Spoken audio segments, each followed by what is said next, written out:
Good evening from the WPSU studios of Penn State Public Broadcasting. I'm David Price. We are here tonight because of Marcellus Shale and trillions of cubic feet of natural gas in Pennsylvania. The potential exists for landowners and gas companies to harvest tremendous profits from the Marcellus gas reservoir and for the country to reap several years' supply of natural gas. Gas companies are making land lease offers to property owners throughout the state, and those landholders are looking for answers to their questions about Pennsylvania's gas rush.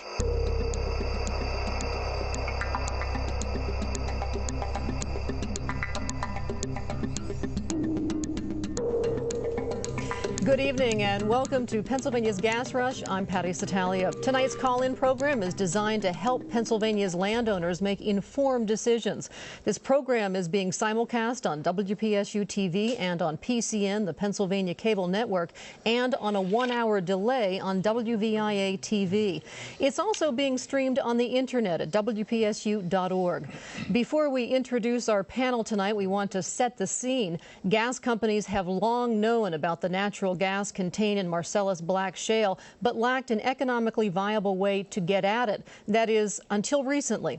Penn State geologist Terry Engelder describes the formation and today's drilling techniques. The Marcellus shale is a layer of clay with organic material that was deposited somewhere in the order of 380 million years ago on an ocean, and it was buried in such a way that heat and temperature then transformed that organic material into oil and natural gas. And it is that formation that is of great interest right now to industry, because it is at a depth where in the past it has been exceedingly difficult to extract, but now with new drilling techniques, particularly a technique called horizontal drilling, the organic matter within the black shale can be released, brought to the surface, and shipped to market.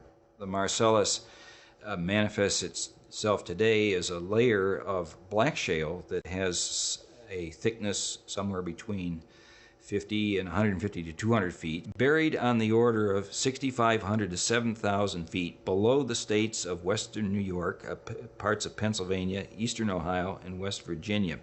This covers an area of 34 million acres, and from that 34 million acres, it may be possible to produce somewhere on the order of 50 trillion cubic feet of natural gas, and that natural gas is equivalent to what the United States uses over a 2-year period of time, so it's a significant resource. That's what it is. We'll find out now what everyone should do about it. We'll meet our panelists. Tom Murphy is a Penn State Cooperative Extension educator in Lycoming County and part of a team of extension educators leading workshops across the state to help landowners. He himself owns property within the Marcellus Shale formation and has already negotiated a lease with a gas company. Ron Gillius is representing Pennsylvania's Department of Environmental Protection. He directs the department's Bureau of Oil and Gas Management. Lester Greavy is a lawyer from Williamsport. He specializes in oil and gas rates, leases, and addenda. And we also have with us a representative from the gas industry. Carl Carlson is a geologist with 32 years experience in oil and gas in the Appalachian Basin. He's president of the Independent Oil and Gas Association of Pennsylvania, or IOGA. We'll open the phone lines and take some calls in just a bit, and my colleague David Price is monitoring the WPSU.org website for questions that come in from the internet, and we'll check in with him in just a moment. But before we do, you've talked probably, Ron, with literally hundreds, perhaps even thousands of Pennsylvanians who are interested in what's going on here. What are among the most pressing concerns or issues you're hearing? Patty, one of the things that we see very commonly is people want to know, what are the things they need they need to understand when they're signing a lease. They need to be thinking about the financial impact that's there, things about royalty. They need to be thinking about all the other pieces and bits and pieces that go into that, so that they can do a good job and get a good lease for their property.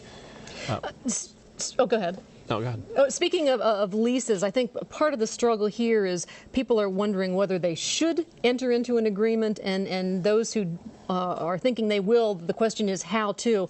We're reading that some 20 oil and gas companies will end up in Pennsylvania ultimately and spend something like $700 million.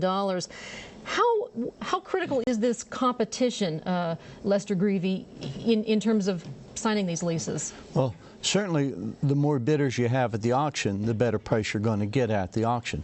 Although there may be 20 or so gas companies competing within the Commonwealth, they tend to have marked out their areas of interest, and in your county there may be 4 or 5, southwestern Pennsylvania 4 or 5 different ones, and we see different companies working in the different areas. Are there advantages to talking to multiple gas companies? Well, certainly there are, and just because you've only been approached by one company may mean nothing other than the other companies haven't gotten to you yet. If you go on the website, the natural gas leasing website, you can find the names and contact persons for pretty much all of the companies that are active, and if they haven't contacted you, landowner can contact them. Some people report hearing, make a decision now because we'll be gone next week. And I'm wondering, is time on the side of the landmen or the landowners? Historically, time has been on the side of the landowner. Obviously, there's going to come an end to that. We don't know when that is. But historically, the play builds, and if the landmen are just coming into your area, south central Pennsylvania, I think maybe the time is on your side. Maybe in the northeastern, where they've been there for a long time, maybe it's starting to top out, but who knows? Okay, and where in the state is most of the activity right now, and where do you expect it to go from here? Well, Patty, the Marcellus Shale extends over all of western Pennsylvania, west of the Appalachian Mountains. The thicker, deeper areas are in a band, roughly 80 or 100 miles wide west of the Appalachian Mountains. So that's where the initial interest is, where it's deeper and thicker. Northwest Pennsylvania is not in that area. There is some interest there. The shale is there. It's a little thinner, shallower, and maybe a target in later years. Now, your office, like the Extension office, is a very busy one. You have been working on permits, I think, 7,300 this year alone. What's your role in all of this? Our role is we are the regulatory authority. We oversee the safe drilling and practices used by industry. We issue the permits, we do the inspections, we respond to complaints. Basically, we make sure that the industry complies with the appropriate rules and regulations. We get a lot of calls from many people, especially landowners in the new areas of Pennsylvania, and they are so interested in learning about what is oil and gas exploration, what are my rights, what are my property rights, how do I get involved. So there's a great need out there for education of the landowners, and they're very thirsty for it also. They want this knowledge. Now, you're in a unique position because you're an extension educator, and as I said earlier, you yourself have joined with other neighbors to negotiate a land deal yourself. Can you tell us a bit about your own experience? The experience that we had was we actually grouped together a lot of different people. It was about 30,000 acres in the end to form a larger negotiating voice, and we found that that worked out real well. We hired a consultant, we went through the process, and we got what we thought was a pretty good price at that time for the acreage that we had. It also gave us the opportunity to negotiate some of the terms of the lease, which we thought were very important to do. Let's talk about that lease. What would be standard on a lease, and what are some things that you absolutely should negotiate? The lease that the landman is going to show you is a pretty standard industry lease, and it favors the industry. We change that lease by using addendum, by adding addendum to the lease. Probably the 3 most important addendum that are to be changed have to do with pipelines across your property, transporting gas that comes from neighboring or other property.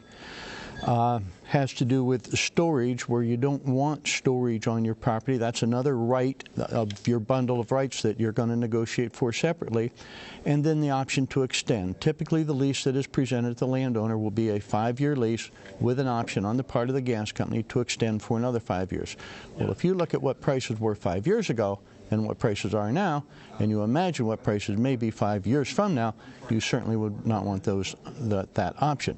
There are many other addendums that may be particular to your land or your use of the land, whether it's recreational land or farmland or whatever the use may be, forest land, and the addendums need to be tailored for your use of the land.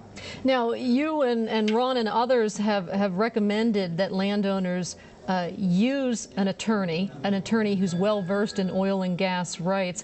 How difficult are they to find here in Pennsylvania? I mean, if we were in Texas or Oklahoma, I think it might be a different story. I think in the western part of the state there have been for many years attorneys who are familiar with oil and gas rights. I think the Marcellus play is significantly different than the old play, the shallow play, so it's all pretty new. I think the learning curve for attorneys is pretty steep, and I think as the play widens out, you will see attorneys developing that expertise, but you don't get it overnight. And I'm wondering how most attorneys are paid for their consultations. Is it hourly, or are there, my guess is there are as many ways to pay an attorney in a situation like this as there are attorneys doing it, but generally speaking. I think that there are as many ways to pay an attorney as there are attorneys doing it. We like to do a rate per acre. We do it per acre. That makes the fee somewhat dependent upon the benefit, and we kind of think that's the way to do it. Now, he mentioned just a moment ago that he and his neighbors got together to strike a deal with an oil company, oil and gas company. I'm assuming that that's a drilling unit, and I wish you could explain a little bit more about what that means. What are the advantages, as far as you're concerned, to dealing with a group of community members? Well, there's two questions there, Patty. One is landowners grouping up to negotiate a better deal. There is a lot of that going on in the play, and that's a way for landowners to get additional information. They're all out seeking information from different sources, so they communicate that and can hire a consultant together and make an informed decision. The other question about the units is these horizontal wells in particular go out 3,000 to 4,000 feet. So many tracts aren't large enough to support a single well. You can't drill under a tract that's not leased. So most leases have a pooling clause that allows operators to form normally up to 640-acre unit, and then all the tracts in that unit share the royalty from any wells drilled, one or more, in that unit. They share in proportion to how much acreage each contributes to the unit. Okay. So in a 500-acre unit, if you had 100 acres, you'd get 1/5 of the royalty from all the wells in the unit. And not every well is going to be a productive well?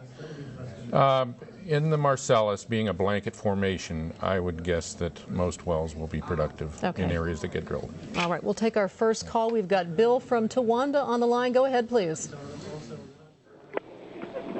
I think I said one or more. Good evening, Bill. Are you with us? Hello? Hi, Bill. Do you have a question for our panel? Hello? Hello? Yes. Yes, hi. Do you have a question for our panel? Yes. I'm wondering if there's an advantage to setting up a corporation to deal with the tax on the royalties. Tax consequences. Mr. Greavy. Certainly there are some advantages to creating a separate entity to receive the royalties, particularly to hold them within the family and to pass them on to the next generations. Whether you use a corporation or an S corporation, or whether you use an LLC, a limited liability company, or whether you use a limited partnership, each of those has some different variations. It depends if you're a farmer, if you have some deductions or depreciation you can take against this. Those have to be considered. You should be talking to a CPA who understands this type of thing, and as well as to an attorney. Okay, thank you for your phone call. We go to Vivian, who's calling us from Hawley. Go ahead, please, Vivian. Vivian, are you with us? Yes, yes. Hi. Go ahead, Hi. please. I'm not one of those people that has the opportunity to sign a lease, but I would like to know, how do I protect my groundwater or my drinking water from my neighbor who is signing a lease? Ron Gillius?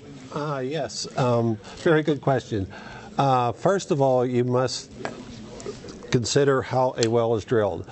And what happens is you drill the well down through the fresh groundwater zone, you put in a thick lining of steel casing, and then you cement around that back up to the surface. That is the main avenue of protection from the wellbore to the groundwater. And as long as that is properly installed, that is your primary protection. So that is one of our main inspection points also during our inspections, to make sure that is put in. So when an operator correctly does that, that is the main protection for all water supplies in the area. The other thing that the landowner should think about, okay, is a pre-drilling survey. You know, test their water supply beforehand so they know what it is beforehand, and if there's a effect, the landowner can file a complaint with us, and we will do a complaint investigation.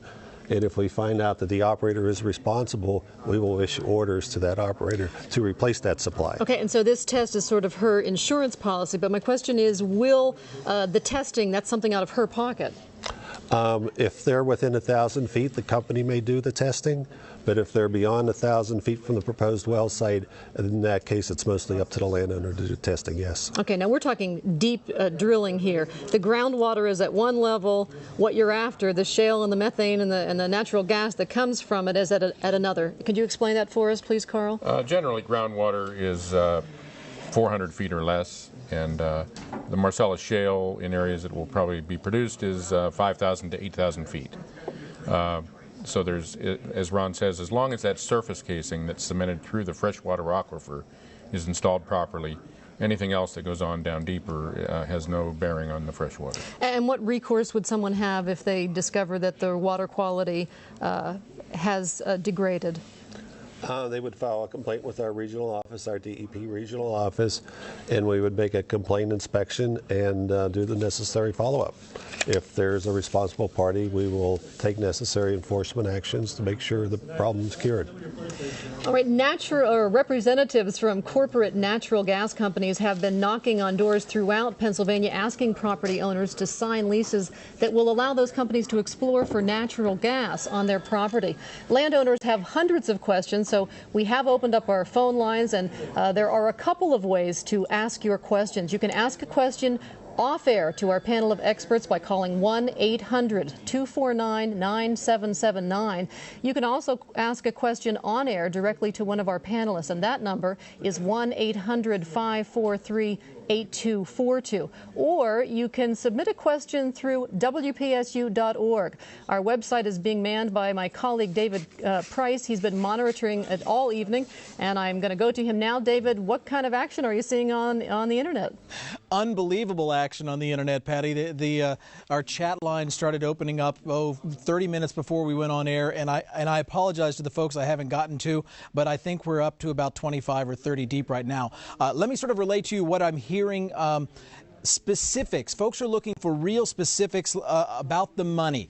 Is this going to affect my property taxes if I start getting royalties from this? Is this going to affect my kid's student loan? How much is the property worth in Punxsutawney? How much is it worth in Clearfield? How much is it worth all the way up and down through northeast and southwest Pennsylvania? And I know that we probably can't touch on every single point of land, but if you could help some folks out on exactly what it may be worth. And let me ask something directly from the net. This is from Ron in Beach Creek. It's about drilling in. If a horizontal well is drilled and it goes into the property of another landowner, who gets the money? Panel? Carl Carlson, can you field that one? Yes, first of all, it is illegal. It is a trespass to drill under an unleased property. When we file a drilling application, we submit the planned trajectory of the horizontal well. We take surveys while drilling, and we have to turn those into DEP once the well is completed. So we, cannot drill on unleased property. And as I said before, if the well will extend off the drilling property, we will form a unit and form a pool to include adjacent tracts that have leased, and then we share the royalties in proportion to their contribution to the unit. Okay, there were a lot of questions about taxes there, Mr. Greavy. Tell us what advice you would give. Currently, the Commonwealth of Pennsylvania does not allow the local municipalities, the school district, the county, or the township to tax gas in the ground. It is not beyond the realm of possibility, given the property tax, real estate tax initiatives that the legislature has been involved in over the last few years, to think that the legislature may not allow that to happen. If that would happen, we like to write into our leases addendums that we call ad valorem addendums that say that if the local municipality can tax the gas under the ground, then the gas company is going to pay its share of the tax, 85%. You only pay your share, 15%, assuming a 15% royalty. Okay. Questions are also percolating about the impact that this gas rush is going to have on infrastructure. Can you talk a little bit, Ron, about posting and bonding and municipal roads and the wear and tear on roads that weren't really designed for the heavy kind of traffic that I suspect will be happening? First of all, there's, under the Oil and Gas Act, activities occurring at the well site, on the well site, directly dealing with the drilling of the well is regulated under state law. And those rules have not been passed down to local municipality. However, a municipality can look after their own property, for instance, the roads. It's a common practice in western Pennsylvania to post the roads for weight limits. And if your equipment exceeds those limits, the township will ask for a bond to assure that the roads will be properly repaired. That's the customary practice. In the new areas, a lot of the townships are just catching up to speed on what to do, and this is one of the things that they would have to look at. My guess is you're talking with a lot of people in municipalities who feel a little overwhelmed by some of the challenges of all this. Well, certainly, and I know that at the Township Solicitors Annual Convention just a few weeks ago, this was an issue, and it is an issue that I know that the Penn State Cooperative Extension is trying to prepare some educational materials for the township, for the township officials. Anything to add to that? Yeah, Patty, I would say that one of the things that the county commissioners groups in particular are looking at is what are these impacts, and supervisor associations like Les is saying are looking at those issues as well. And as Cooperative Extension, we're doing quite a bit of work to try to gather up those facts, take them out to those supervisors and county commissioners that have never had to deal with some of these issues in the past. So bring them up to speed, give them the facts, show them and some of the illustrations of what they need to be thinking about. For instance, when they're going to bond the road, do they have to do an engineering study on those roads beforehand, or can they just bond the road? Do they have to videotape what it looked like before and after? Some of those kind of considerations that a lot of township officials may never have thought of before now are learning into that process. Okay, we're going to go to another phone call. We've got John on the line in Washington County. Go ahead, please, John. Yes, my question this evening is concerning the bonus that's being given out for signing a lease. And we understand there's quite a range of prices per acre that are being offered, and we understand it ranges from more heavily into northeastern Pennsylvania than it does in western Pennsylvania. But for our area here in western Pennsylvania, what kind of bonus, signing bonuses should we expect? I'm going to ask two people for an answer on that. First of all, what kind of a signing bonus did you get? And then I'll ask Mr. Greavy what he's been seeing. Okay, what we're seeing on that particular, to try to answer that question a little more broadly, is what we're seeing as you go across the state from the northeast corner of the state, we're seeing prices that range up in the $2,500 to the southwestern that might be down in the $50 range, and everything in between. A variety of factors that go into that, depending upon, are you in the main play area? How thick is the shale that's there? How close are the infrastructure? And a variety of other geological considerations that go in there, as well as commercial considerations that companies attach to those decisions as they're being made. So it's not a real simple question. And the other part that I'd like to add to that is just education. Do landowners do they understand all those things? And are they negotiating, again, collectively as a group, or are they negotiating individually? And I think all that feeds into where those prices might be heading.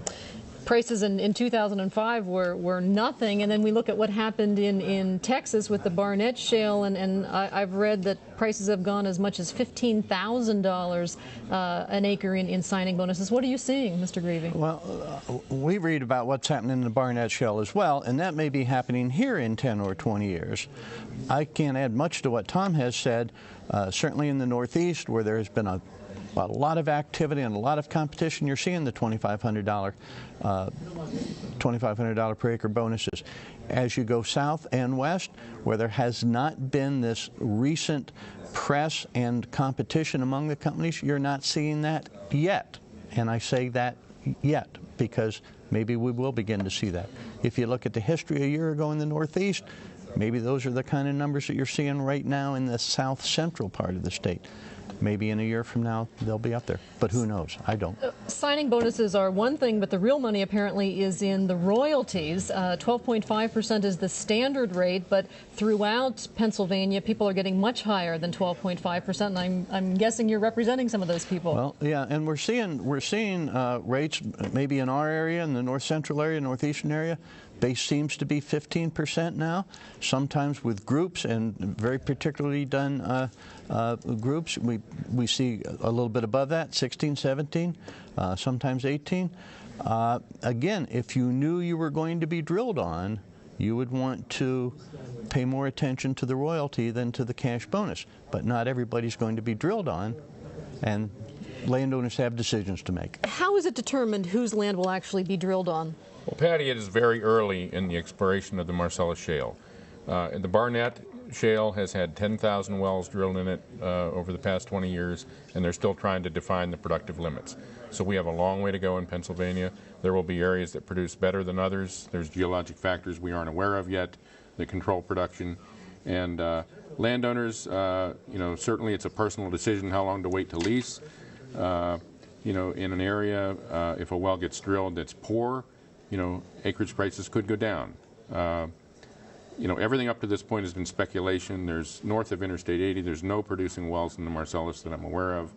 So, everything is on speculation. As Les said, the more bidders at the auction, the higher the price. Okay. We go to Julie, who's calling us from New Oxford. Go ahead, please, Julie. You're on the air. Yes, I was wondering what areas they're targeting right now, looking at, and also are they also considering federal land that's up in that area? Okay. We did talk a little bit about that, but could you recap, Mr. Carlson, where in the state is the most activity, and where do you think you'll be going from there? Again, the Marcellus Shale extends over all of western Pennsylvania, northwest of the Appalachian Mountains, or what's called the Ridge and Valley Province. So Washington, Pennsylvania, Fayette, Lycoming County, Williamsport. Yes, all the way up to Susquehanna and Wayne County, and then all areas northwest of there up to Lake Erie is where the Marcellus underlies. The band along the Appalachian Mountains, 80 to 100 miles wide, is where the Marcellus is deeper and would have higher pressure and be able to contain more gas. So that is probably the initial target area. Okay. She also mentioned federal lands. I know that the Allegheny National Forest, the only national forest in Pennsylvania, is also rich in this Marcellus Shale. Can you tell us what's going on there? Yes. At this point, we haven't seen any interest in the Marcellus Shale development, but who knows what the future has intact for us. For each one of the wells that are drilled, the operator must get a well permit. And right now, the primary interest areas are the southwest corner, like we just talked about, Lycoming County and Susquehanna County. And then there is also a little bit of interest in Wayne and Tioga and the upper northeast counties. But that's where the primary interest is based on permits issued. Okay, and any other federal lands besides the Allegheny National Forest? There's some along the Delaware River, but right now they're kind of out of bounds. They're not even being looked at. So that's the two main areas, okay. Yes. You're watching Pennsylvania's Gas Rush, a production of Penn State Public Broadcasting. The program is designed to help Pennsylvania's landowners make informed decisions about leasing land rights to companies wanting to deep drill for natural gas in the Marcellus Shale Formation. This program is being simulcast on WPSU TV and on PCN, the Pennsylvania Cable Network, and on a 1-hour delay on WVIA TV. You can phone in a question or submit a question online through our WPSU website. My colleague David Price is monitoring what's coming in online. David, what's happening? Still lots and lots happening, Pat. I do want to touch on the phone bank. There are 6 folks there. They are answering questions. It has been locked up for the last 15, 20 minutes. For the folks at WVIA and elsewhere, they are going to be here a while after our broadcast is over at 8 p.m. So they will be here for a little while longer. Questions on the internet, there are a whole bunch, a lot of them very specific. But I want to ask you, is this just speculation speculation still, or is there something in Pennsylvania where there is great success and they're reaping the rewards already? And a question directly from Wayne in Uniondale, and I'll sort of paraphrase you, Wayne, is what effect does a no commercial clause in your deed, or I'll add on there, what effect does non-commercial zoning have on your ability to get some type of money or mineral right leasing from these gas companies? Okay, we'll start with Mr. Greavy on that and head over to Mr. Carlson. A non-commercial clause in your deed can be a serious problem. We ran into one of those just this weekend, and there is some dispute going on about that, and that will probably be resolved by the courts in an action for what we call a declaratory judgment. As far as local municipal zoning, that is one of the very few areas that the state does not preempt and that the local municipality can still zone concerning oil and gas wells. Okay, and is anyone producing any gas at this point in Pennsylvania? There are wells in southwestern Pennsylvania producing. Can't tell me where. Producing much? I believe in Fayette, Greene, and Washington counties. Okay. If I can add to the speculation question, if you look at industry activities, when they get to the point of applying for a permit, it's essentially a definite go. But there are so many other counties where land agents are out knocking on doors leasing, they would be included in the speculation areas. So there's really no direct plans today to drill those, but that lease for the future may be an area where operators may look. But we always look towards the area where the well permits are issued because that's where the work's going to be done. Okay, I'm going to go to a phone call now. Catherine, thank you for your patience. Catherine is calling from Flinton, Pennsylvania. What's your question, please? Yes, I have a small tract of land, 6.5 acres, and I'm wondering, at that level, should I be talking to an attorney before I look at any contract? I have been in touch with a oil company or a gas company, and I'm wondering if I should hire an attorney for that. Tom? Yeah, I answer that question quite a few times for people, and what I suggest to people is they want to make sure that they work with a company they feel comfortable with, and after they've got down to the individual company that they feel that they want to go with, then at that time they want to go and seek out an attorney and get that the legal piece, the contract piece resolved.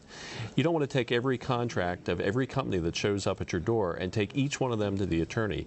You need to make that first initial decision and then take that last contract that you decided on the company to the attorney to resolve the questions. What can you add to that? This caller indicated that she had a small piece of land, only 5 or 6 acres.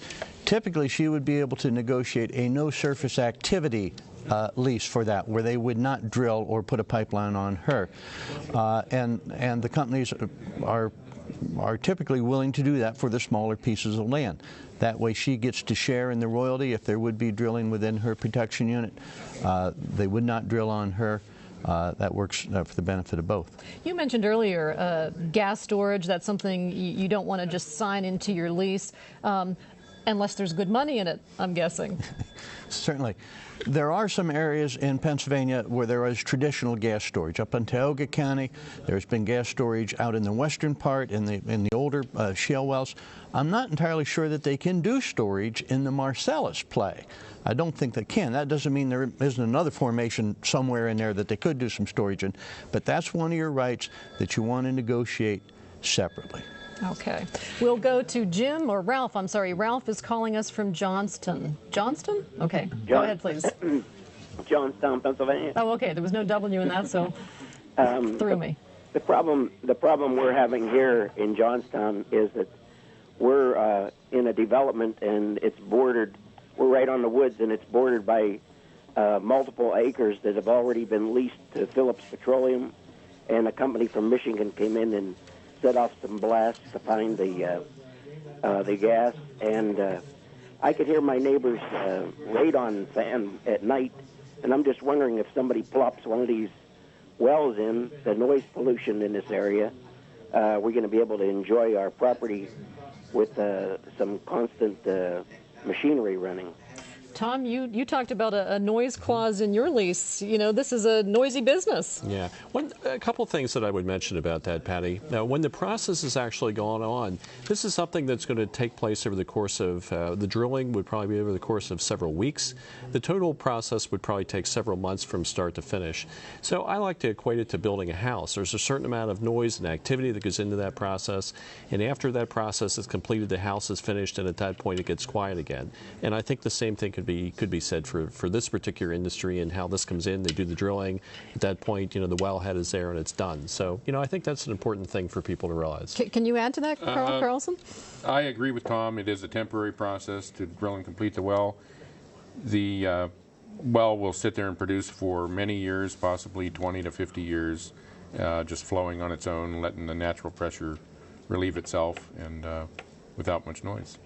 Okay. We go to Jim, who's calling us from Clearfield. Go ahead, please, Jim. Yes, ma'am. Is there any legislation for surface owners that do not own the oil and gas minerals to benefit from the gas that might be drilled on their property? Or can they receive a royalty such as a split royalty in a coal lease? And do they have to have permission from the surface owner to drill for gas? In Pennsylvania, the subsurface rights are superior to the surface rights. In Pennsylvania, the grant of the right to get the minerals or the oil or gas carries along with it the right to come get them and take them away. Now, the gas company would have to pay normal and reasonable, necessary and reasonable damages, but they have the right to come and get the asset and take it away. That is common law. That is old common law. It would surprise me greatly if the legislature would change that.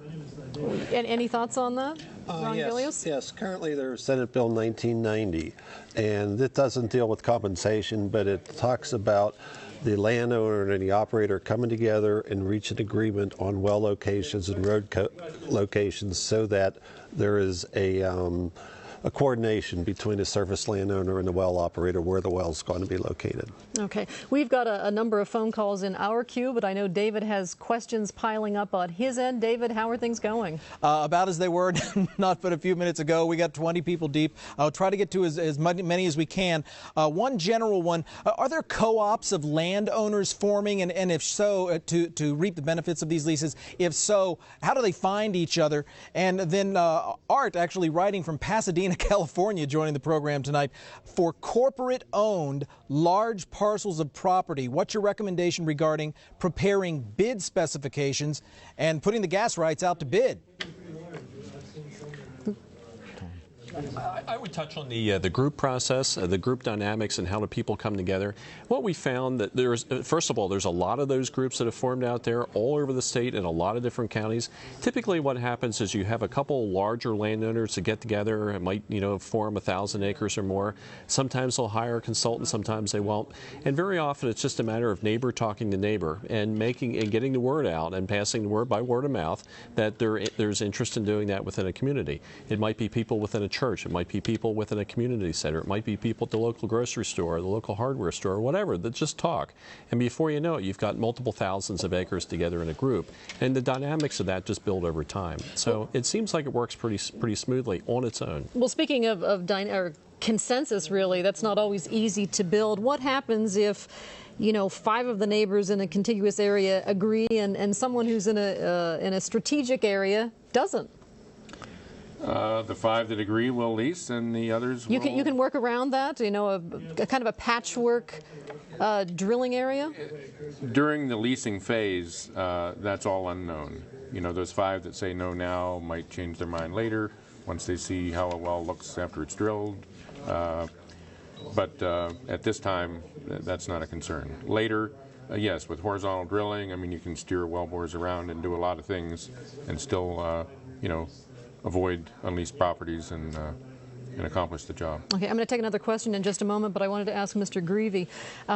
Some companies have acquired the drilling rights so early in the game that they paid peanuts for it, and the result is that there's going to be a lot of flipping.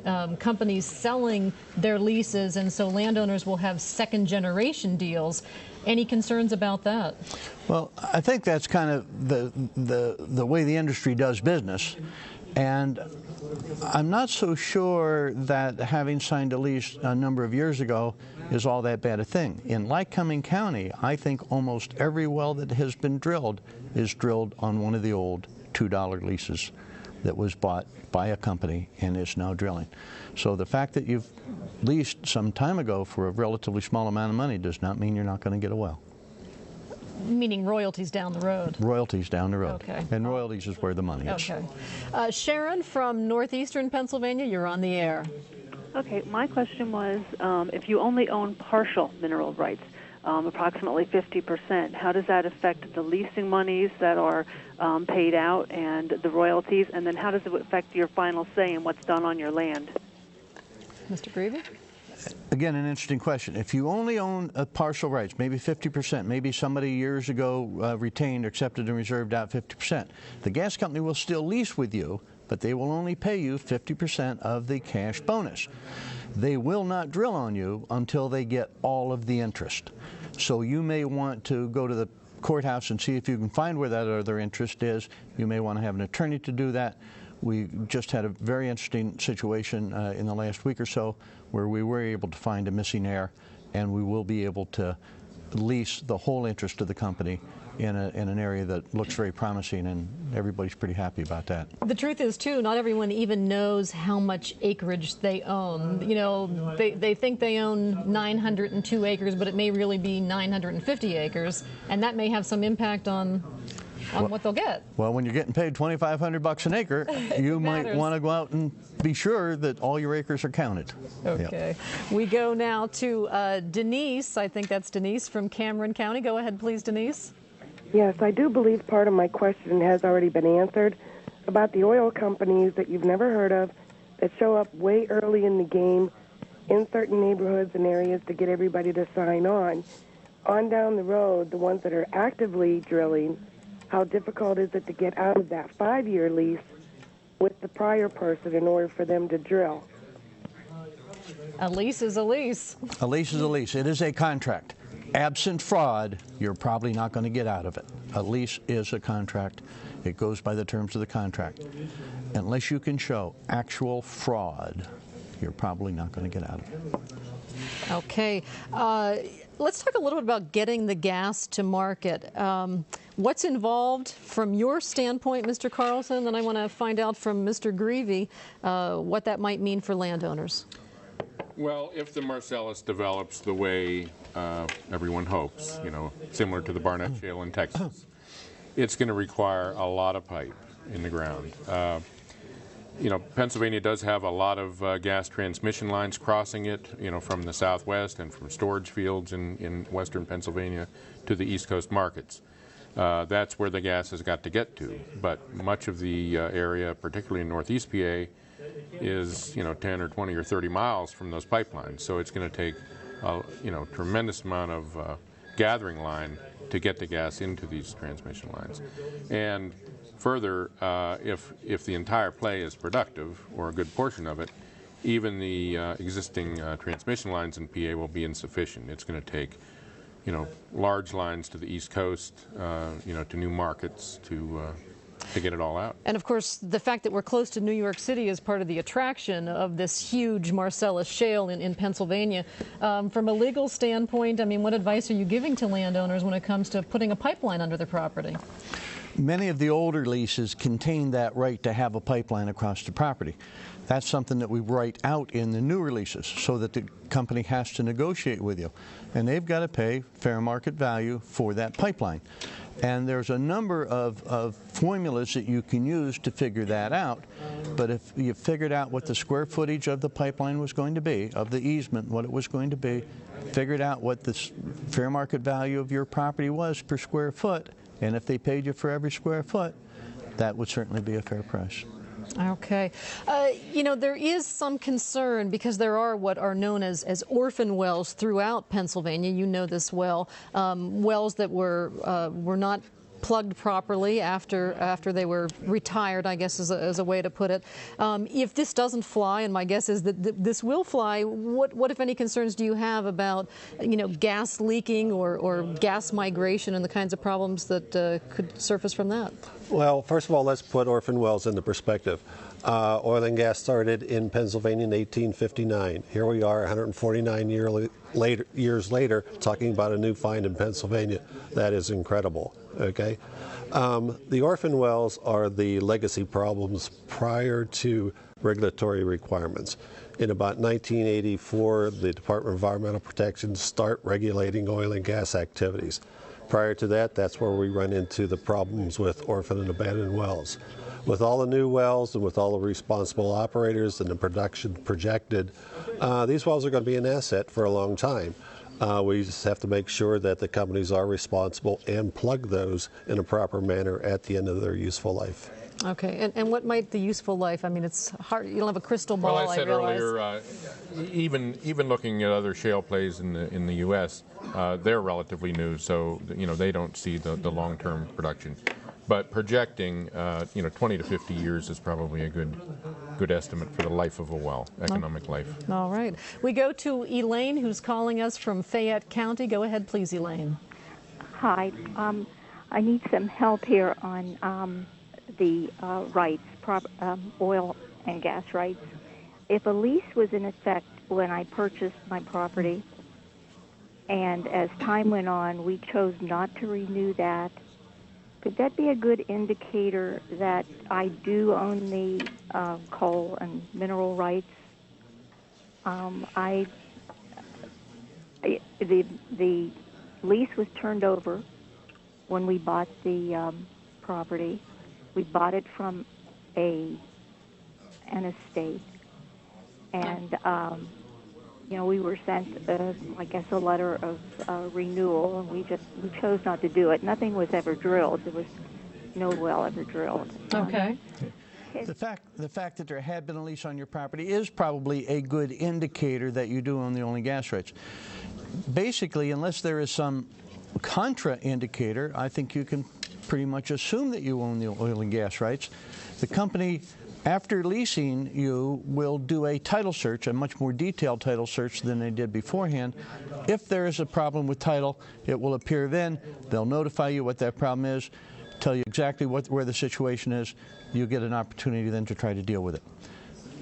Okay, I'm going to go to my colleague David Price, who's over there with our phone bank answering calls and also fielding questions that are coming over the internet. What's happening over there? Well, the phone bank is still staying just as busy as it was, and the internet is staying just as busy as it was. And if you're trying to get through and you haven't been able to, I'm not intentionally ignoring you. It's just we are that backed up. There's that much interest in this. Couple of questions for the panel. One, somebody thinks they have some mineral rights, and the gas company hasn't contacted them.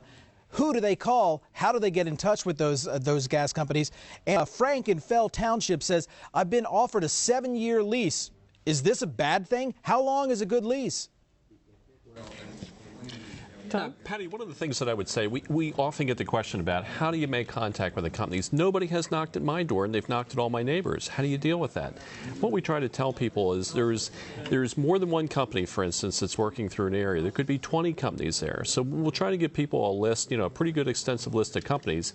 And then on our website, there's a lot of contact information that individual landowners can go with those company names now and match that to the contact information and actually call some of those companies themselves. And what we try to tell people to do is have their tax parcel number. So when they talk to that landman at the other end of the phone and make that contact, they have their tax parcel number that they can identify and the landman can look at their map. They also want to make sure they talk about the township and certainly the county they're in. Usually that process goes pretty quickly. Okay, and we're going to have information in just a moment, so you might want to have a pencil and paper ready for some dates and website addresses and that sort of thing. Anything to add to that, Mr. Greavy? No, I think that's pretty much, if they haven't called you, you call them. What are deal breakers? You said a moment ago that a lease is a legal document. What would be a deal breaker? How could a company or a landowner get out of a lease? Well, if there was fraud, certainly you could get out of the lease. I've heard many stories of sharp practice or maybe promises made by landmen, or that the landowner thought the landman made him promises that the landowner believed were not forthcoming in the lease. Sometimes that there are some irregularities in the notarization process. A regularity in a notary is not going to break the lease. It may make it unrecordable, but between you and the gas company, it is still the document. Things that would cause the lease to be voided are very, very few. And other than fraud, other than actual material misrepresentation. So the devil is in the details, and make sure you read it over carefully before signing on the dotted line. The lease is a document like any other contract, like buying your house. If you went to a closing to buy your house, you have all kinds of advisors with you. You have the real estate person, you got the title person, you got the lawyer, a lot of advisors. And the kind of money that's changing hands is probably more than what you paid for your house. Okay. We're just scratching the surface here, and I'd like to let you know that Penn State Cooperative Extension is conducting a series of educational meetings on this subject at sites across the state. One such meeting is a little less than 2 weeks away. It's called Managing Gas Lease and Royalty Income. It's June 3rd from 7 p.m. to 9:30 p.m. at the Best Western on 3rd Avenue in Williamsport. Admission is $10. Then on June 9th, another of the super gas lease meetings that we've talked about. This one is at Latrobe High School. Exhibits and displays beginning at 5 p.m. with the educational seminar beginning at 7 p.m. And you can find out more information about those and other events on our website, wpsu.org. When can landowners begin to expect to start receiving checks? Royalties are paid because of the purchasing process normally about 90 days after the end of the sale period. They're monthly sale periods, so usually 90 days after the end of the sale period. In Northeast PA, as I said, until pipelines get laid into those areas where the initial test wells are, there will be no gas flowing. In Southwest PA, where wells are producing, the royalties are being paid. So. And from what I've read about the experience in Texas, the checks are good. They can be very lucrative. But I mean, they're also good checks. There aren't many companies that aren't. No, I don't think you'll find many bad checks. Okay. Let's talk a little bit about your office and the kinds of questions you're getting at the DEP as this explodes around the state. Sure. First of all, our two offices are in Pittsburgh and Meadville. That's our primary offices. That's where we issue the well permits out of each one of those offices. And we get many, many questions. People just want to know, what is oil and gas? Is there a potential for the Marcellus Shale being under our property? Our geologist and our staff, they literally spend most of their time these days answering telephone calls, because we feel that information for the landowners is very important, because there's a big decision being made, and an informed decision is the best decision. We also get questions about protection of water supplies, protection of public resources, and also what's involved with just natural, the whole process of oil. What do I expect from once the well comes on my property until the very end? So we get many, many questions. Okay, I may follow up on that in just a moment, but first let's take a question from Ronald. He's calling us from Denver, Pennsylvania. Go ahead, please, Ronald. Yes, I have a question on the state of Pennsylvania has a right to capture law, and I was wondering what the state is doing with that, because as I understand it, that would allow gas companies to draw gas from under a person's property that does not have a lease sign. Law of capture, what does it mean, Tom? Well, what the rule of capture states in Pennsylvania, and again, I'd like to use an analogy for that. If you have a house and you have a well, and I have a house next to you and I have a well, and I draw a lot of water and your well goes dry, the law of capture states that the water, because it freely moved from your property to my property, it's now my water and I don't have to reimburse you for that. So that same law then applies to gas, and people think about that when they think, well, if I drill a well right next, a gas well right next to your property, and the gas freely flows over, whose gas is it and who has to be compensated for that. As long as the gas freely flows and I capture it in a well, then, in this case, then it would be my gas. One of the things that I think a lot of people overlook when they're thinking about this is this gas is not in a big giant pocket down near a pool. It's very tightly held in a piece of rock, and I have a piece of it right here, and you can see that this, it's not porous, it's very tight, it's very dense. So the companies actually have to fracture this open to get the gas to release. So when I talk about and answer the question about rural capture, I think it's important to illustrate to people that it doesn't move great distances in the stone. The companies actually have to fracture that open to get that gas to move. So it's not going to be sucked out from most of the neighbors, as sometimes might be implied. So it's not a straw sucking down into your ground, taking everything from everybody. No, but a lot of people think of it that way, and I think that's a misconception that we try to straighten out when we do our educational programs. Okay, if we are really, really quick about this, we can take this call from Paul, who's calling from Bradford. Go ahead, please, Paul. Yes, this is for Mr. Greavy. I was wondering about timing on signing price per acre. Is there any way, I've seen the price go from $10 an acre all the way up to $2,500. You sign at $2,500 and next month they're offering $3,400. Is there any way to negotiate with your oil company to get that difference? Paul, what we've seen a couple of times early this year in a couple of counties, particularly in Bradford County, a couple of the companies gave a most favored nation clause. It was a very short clause, very well defined by time and space. They would say during the next 30 days, if we sign a better lease in the same township as you, we'll give you the better price. Lasted for a very short period of time. Nobody that I know is doing that now. That has pretty much ended.